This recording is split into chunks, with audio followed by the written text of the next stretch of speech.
नमस्कार, जय हिंद, वंदे मातरम। एग्रीडोज बाय पीके में आपका स्वागत है। मैं प्रदीप कुमार चौटाला और आज अपने बात करेंगे केंचुए की खेती के बारे में, जिसे वर्मी कल्चर कहते हैं। और सबसे पहले जो अपने शुरुआत करेंगे केंचुए के जूलॉजिकल नेम से, यानी अर्थवर्म का जूलॉजिकल नेम फेरिटिमा पोस्थुमा। क्या होता है? फेरिटिमा पोस्थुमा। अच्छा, केंचुआ पालन, अपने जब केंचुओं को एक लार्ज स्केल पे पालते हैं उसे वर्मी कल्चर कहते हैं। क्या कहते हैं? Vermi culture. जब अपने केंचुओं की खेती करते हैं, केंचुआ पालन करते हैं, उसे क्या कहेंगे? वर्मी कल्चर कहेंगे। एक आता है वर्मी कास्टिंग। क्या आता है? जब केंचुए खाद को छोटी छोटी गोलियों के रूप में निकालते हैं उसे क्या कहते हैं? उसे वर्मी कास्टिंग कहेंगे। एक आता है वर्मी कंजर्वेशन। क्या आता है? वर्मी, जब केंचुओं को खाद से अलग करना, क्या कहलाता है? वर्मी कंजर्वेशन कहलाता है। केंचुआ का जो पालन है वो वर्मी कल्चर है। केंचुओं द्वारा निर्मित खाद वर्मी कास्टिंग है। केंचुओं को खाद से अलग करना वर्मी कंजर्वेशन। अब अपने बात करेंगे राजस्थान के अंदर या अपने जो मुख्य जितनी केंचुए की प्रजातियां पाई जाती है उनके बारे में। केंचुए काफ़ी 700 प्लस प्रजातियां, जिसमें से 293 के आसपास प्रजातियां अपने को देखने को मिलती है जो लाभकारी है। जिसमें सबसे ज़्यादा केंचुए के प्रकार की अगर बात की जाए तो 3 प्रकार के केंचुए हैं: एपिजिक, इंडोजिक और डायोजिक। कौन कौन से? एपिजिक, इंडोजिक और डायोजिक। अब देखिए, बैठो। अब इसके अंदर अपने राजस्थान के अंदर जो विभिन्न प्रकार के केंचुए पाए जाते हैं, ये अपने पास जो मिट्टी है इसके अंदर काफ़ी अमाउंट के अंदर केंचुए अपने को देखने को मिलेंगे। काफ़ी सारे केंचुए इसके अंदर रहते हैं। केंचुए मृदा के अंदर ऐसे सुरंग बना के रहेंगे। ये देखो, काफ़ी सारे केंचुए अपने पास लार्ज स्केल में केंचुए इस मिट्टी में देखने को मिल सकते हैं। काफ़ी केंचुओं की प्रजातियां अपने पास हैं। देखो, ये केंचुए की सामान्य अगर स्ट्रक्चर की बात की जाए तो केंचुआ देखने में सामान्य इस प्रकार का है। अब ये केंचुए की संरचना है। जो आगे का जो केंचुए का भाग होता है, केंचुए का पोर्शन है ये वाला भाग। ये देखिए, ये जो आगे का केंचुए का पोर्शन है इसे पेरिस्टोमियम कहते हैं। क्या कहते हैं? सबसे पहले का भाग तो मुख होगा केंचुए का, माउथ, और माउथ के पीछे एक संरचना लटकी हुई सी संरचना है, उसे पेरिस्टोमियम कहते हैं। क्या कहते हैं? पेरिस्टोमियम कहते हैं। और लास्ट जो पार्ट होता है केंचुए का वो एनस होगा या मलद्वार कहते हैं, जहाँ से केंचुआ खाद रिलीज करता है। इसके साथ अगर अपने केंचुए के अंदर बात की जाए तो केंचुए की जो बॉडी के अंदर सेगमेंट है या खंडों की संख्या है लगभग 120 खंड। आप देखिए, इसके शरीर पर छोटे छोटे अनेक खंड आपको दिखाई देंगे। लगभग केंचुए शरीर पर कितने खंड होते हैं? 100 से 120 इसके ऊपर सेगमेंट प्रेजेंट होंगे। और इसके अलावा और देखिए आप, और प्रत्येक एक सेगमेंट अलग अलग ऐसे डिवाइडेड पोर्शन में आपको दिखाई देगा। और जो केंचुए की जो लेंथ होती है, जो लंबाई होती है, वो कितनी होती है? लगभग 150 mm के आसपास होती है केंचुए की लंबाई। और इसके अलावा अगर इसकी चौड़ाई की बात की जाए तो चौड़ाई अपने को कितनी होगी? 3 से 5 mm के आसपास चौड़ाई इसकी देखने को मिलती है। इसके अलावा अगर अपने बात की जाए तो केंचुए अपने पास 3 प्रकार के हैं: एक एपिजिक, एक इंडोजिक और दूसरे डायोजिक। सबसे ज्यादा जो केंचुए प्रयोग किए जाते हैं वो एपिजिक प्रजाति है। कौन से?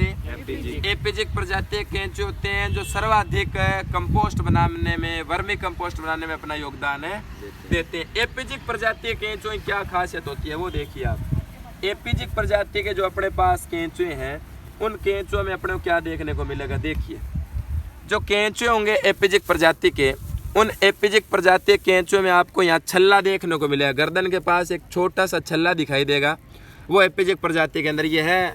लाल भूरे रंग का छल्ला होता है एपिजिक प्रजाति के अंदर। और लगभग ये 1 मीटर की गहराई में अपने को मृदा में दिखाई देते हैं। समझ गए बात? 1 मीटर की ये गहराई में दिखाई देंगे और गहरे भूरे रंग का लगभग छल्ला आपको दिखाई देता है। इसके अलावा जो एपिजिक प्रजाति केंचुए होंगे वो आधा या 1 ग्राम के, जो इनका वजन है या जो वेट है वो या तो आधा ग्राम है या 1 ग्राम का होता है। और सर्वाधिक जो कंपोस्ट, वर्मी कंपोस्ट बनाने में योगदान देते हैं वो कौन से देते हैं? एपिजिक प्रजाति के होते हैं।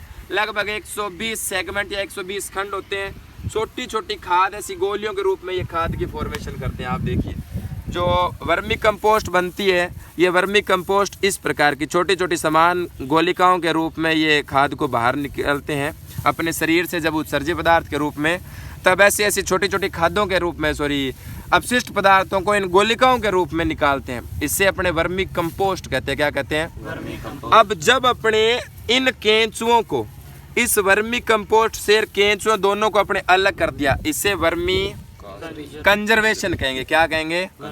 यानी ये जो केंचुए थे इसके अंदर इन केंचुओं को खाद से, यानी खाद अलग कर ली, केंचुए अलग कर लिए, दोनों को सेपरेट करना, इसे क्या कहेंगे? बोलो। वर्मी कंजर्वेशन कहते हैं। क्या कहते हैं? Vermi conservation. और जो ये खाद है ये वर्मी कंपोस्ट है। और जो केंचुओं का पालन है वो क्या कहलाता है? वर्मी। 3 प्रकार के केंचुए अपने पास, एपिजिक, एंडोजिक और डायोजिक। एपिजिक प्रजाति के जो केंचुए लगभग 1 मीटर की गहराई पे मिलेंगे। इंडोजिक प्रजाति के जो केंचुए मिलेंगे, इंडोजिक प्रजाति के लगभग 3 मीटर की गहराई पर दिखाई देते हैं। कितने मीटर की? 3 मीटर की। और ये सुरंग बनाकर रहते हैं। लगभग जल निकास वाली मृदाएं हैं या जल निकास की जहाँ आवश्यकता होती है वहाँ इंडोजिक की प्रजाति का प्रयोग किया जाता।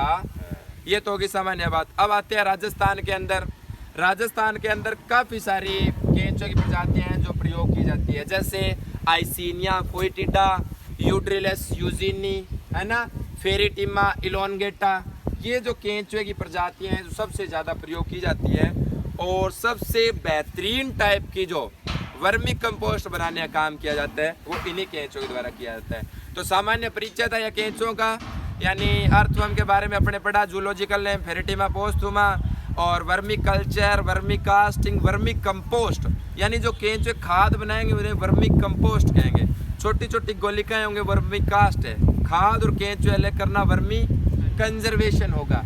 एपिजिक, इंडोजिक और डायोजिक प्रकार के केंचुए 120 खंड बॉडी के अंदर, 150 mm का लंबा और 3 से 5 mm ये थोड़ा क्या होता है चौड़ाई होती है। पहला खंड होता है माउथ, अंतिम खंड होता है एनस जिसे कहते हैं मलद्वार। माउथ के पास एक संरचना होती है जिसे पेरिस्टोमियम कहते हैं।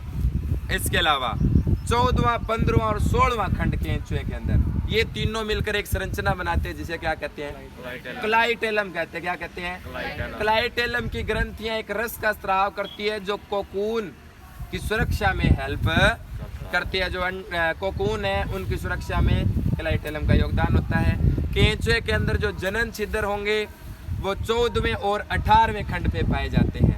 14वें खंड पे तो फीमेल रिप्रोडक्टिव ऑर्गन और 18वें जो खंड है उस पर मेल रिप्रोडक्टिव ऑर्गन प्रेजेंट होता है। इसके अलावा केंचुए के अंदर प्रोएंड्रस कंडीशन भी पाई जाती है। कैसी? अर्थात जो नर जननांग होते हैं वो मादा जननांगों से पहले परिपक्व हो जाते हैं। ये सामान्य बातें होती है केंचुए के बारे में, और ये है केंचुए का सामान्य परिचय। आज के लिए इतना बहुत है। जय हिंद, वंदे मातरम।